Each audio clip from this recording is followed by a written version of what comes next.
Today, we're diving straight into one of history's absolute greatest military upsets. We are going to deconstruct exactly how a brilliant tactical mind solved the ultimate battlefield puzzle. We're talking, of course, about the Battle of Gaugamela. Okay, let's set the scene. Picture this. It's October 1st, 331 BCE. You've got 47,000 Macedonians standing on the completely flat, exposed plains of Mesopotamia. And staring them down across the dirt, a staggering 250,000 Persian soldiers.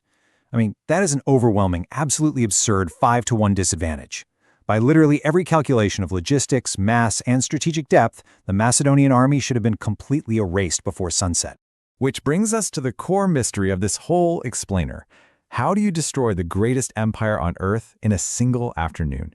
With absolutely no terrain advantage, zero margin for error, and an enemy cavalry stretching way beyond his flanks, how exactly did a 25-year-old Alexander the Great dismantle an entire empire before the day was done? To really understand this impossible victory, we have to look at how Alexander had already backed Persian King Darius III into a corner. Back at the Granicus River in 334 BCE, Alexander led a brutal cavalry charge straight into the defensive line. He took an axe blow that literally split his own helmet down to the skull, but he broke the Persians. Then, a year later at Issus, narrow terrain completely neutralized Persian numbers. Alexander drove straight at the royal chariot, forcing Darius to flee. The King of Kings had broken. But Darius learned from his mistakes. He chose Gaugamela specifically because its massive, flat terrain was the exact opposite of Issus. In fact, his engineers painstakingly cleared the entire field of rocks and debris. They essentially paved an ancient parking lot just so his massive cavalry and iron-bladed chariots could hit absolute maximum speed before contact. He literally engineered a kill zone. And the night before the battle really highlights the psychological contrast between these two leaders. You've got a terrified Darius keeping his exhausted men standing awake in formation, fires burning, constantly fearing a pre-dawn strike. Meanwhile, what's Alexander doing? He's completely calm. He walks the field, carefully studies the ground, finds a tactical seam, and then he actually goes to sleep. Alexander's senior officer, Parmenion, actually pressed him to attack under the cover of darkness. But Alexander boldly refused. He said, "I will not steal my victory like a thief." He knew he needed to defeat Darius in broad daylight. A victory won in the dark wouldn't prove a thing. This had to be absolutely decisive and undeniably final, right in front of everybody. Let's break down the forces we're dealing with. The Persian war machine was terrifying. We're talking 200 scythed chariots with actual iron blades bolted to the wheels, war elephants, and the absolute fastest cavalry in the ancient world. Contrasting sharply with that is Alexander's setup, which notably featured rear-facing infantry, and that was designed specifically to survive an encirclement that they knew was inevitable. But the true anchor of the Macedonian line was this, the sarissa. In the center stood the Phalanx, armed with this massive 18-foot pike. Because of its incredible length, the first 5 rows of men could point their weapons forward simultaneously. It basically turned 31,000 heavy infantrymen into a devastating, impenetrable wall of spines. Right before the advance, Alexander rode the line to inspire his men. He reminded them that while the Persians fought by command, the Macedonians fought by choice. Show him today what discipline decides. And after a brief moment of silence, the Macedonian line just exploded. Shields violently struck shields, creating this massive, thunderous roar that echoed across the plains. They were ready.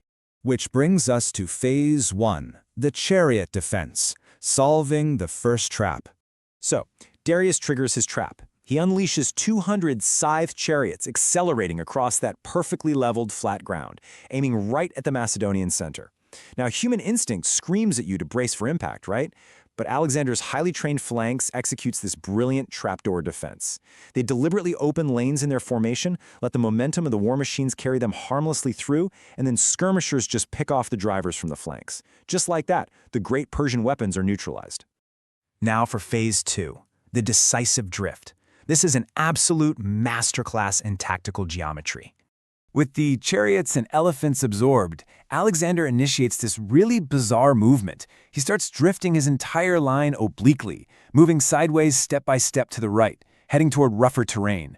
To the Persians, it just looked like hesitation, like a commander losing his nerve, but it was actually a highly calculated move designed to pull the massive enemy line apart. And it worked perfectly. The Persian commander, Bessus, realizes he can't let Alexander outflank him, so he commits his aggressive Bactrian and Scythian cavalry, pushing them outward to match the Macedonian drift. But to support him, Persian units from the center have to start sliding leftward. The front line is getting stretched out, and more importantly, it's critically thinning out. This accumulation of small, pressured decisions does exactly what Alexander hoped it would. It creates a frayed, completely disorganized gap right in the middle of the Persian line. And the best part? This seam opens up directly in front of King Darius.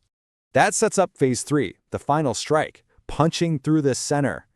The second he recognizes the seam, Alexander immediately gathers his elite companion cavalry for the killing strike. Forming a devastating heavy cavalry wedge, he punches through that gap at full speed. He's not messing around on the flanks anymore. He is violently cutting through the king's guard, yard by yard, driving directly toward the royal chariot. Darius watches Alexander charging straight at him, feeling that exact same narrowing, terrifying focus he experienced back at Issus. His nerve completely breaks. He turns his chariot east and flees. And the moment the king turns his back, the orders stop. His beautifully choreographed army instantly dissolves into a shapeless, chaotic mass. Now, victory was practically in his hands, and of course, Alexander wanted to chase down Darius. But Parmenions' left flank was buckling under incredibly heavy pressure from the Syrian cavalry. And here is a crucial takeaway for us. Supreme tactical discipline always wins over ego. In a masterful display of control, Alexander completely abandons his pursuit of the fleeing king, turns his forces around, and fiercely strikes the Persian cavalry from the rear, just in time to save his army. And finally, Phase 4, the empire dissolves. The domino effect of Gaugamela. You see, Alexander hadn't just defeated an army that day. By making the king run away, he completely severed the organizing principle of an empire spanning 3 million square miles. The dominoes fell ridiculously fast after that.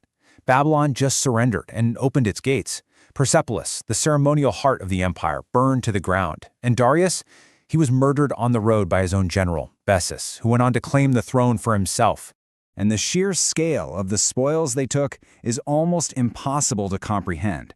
Just to put it into perspective, the captured treasury of Susa alone was so vast that it required 10,000 mules and 5,000 camels just to transport the loot.